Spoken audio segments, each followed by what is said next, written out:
छत्तीसगढ़ में कोरोना संक्रमितों की संख्या तेजी से बढ़ रही है, लेकिन गंभीर मरीजों की संख्या पहले की बजाय दूसरी लहर की तुलना में इस बार कम देखने को मिल रही है। राहत की बात यह है कि प्रदेश में 13,066 सक्रिय मरीजों में 410 मरीज ही अस्पतालों में भर्ती हैं। इनमें गंभीर मरीजों की संख्या और भी कम है। अब तक के संकेत हैं कि नई लहर कम घातक है और पिछली लहर की तुलना में लोग ठीक भी जल्द हो रहे हैं।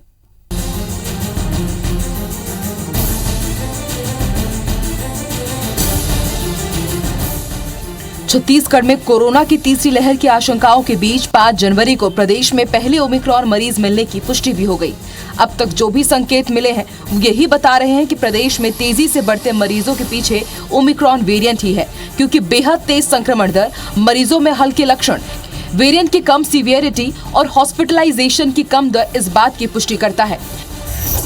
पिछले 12 दिनों में प्रदेश में जितने भी लोग पॉजिटिव आए उनमें करीब 97% मरीज होम आइसोलेशन में ही हैं। करीब 3.12% लोगों को अस्पताल में भर्ती होना पड़ा।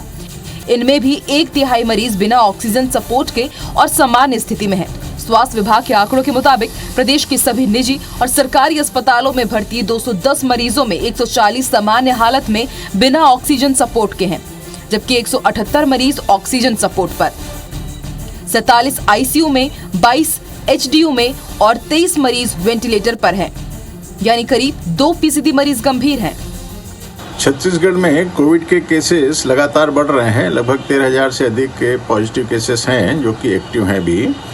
इनका घर में रहकर सामान्य रूप में उपचार हो पा रहा है, क्योंकि सामान्य सर्दी, खांसी, बुखार, हाथ पैर में दर्द, गले में खराश का उपचार घर में हो सकता है।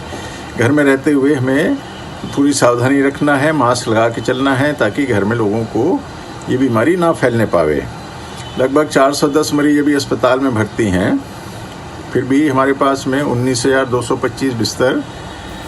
ओमिक्रॉन के दुनिया भर में दिखे ट्रेंड के आधार पर छत्तीसगढ़ में तीसरी लहर के पीक में हर दिन करीब 1.5 लाख नए मरीज सामने आने की संभावना जताई जा रही है। तब हॉस्पिटलाइजेशन रेट 2 से 5% के बीच भी रही तो मौजूदा तैयारी के आधार पर उस चुनौती से निपटा जा सकता है।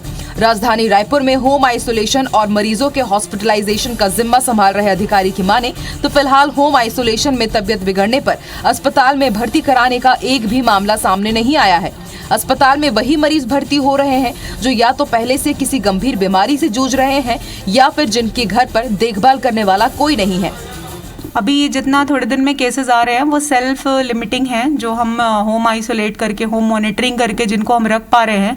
बेसिक मेडिसिन सिम्टोमेटिक हम दे रहे हैं और 7 से 10 दिन का होम आइसोलेशन उनको दिया जा रहा है।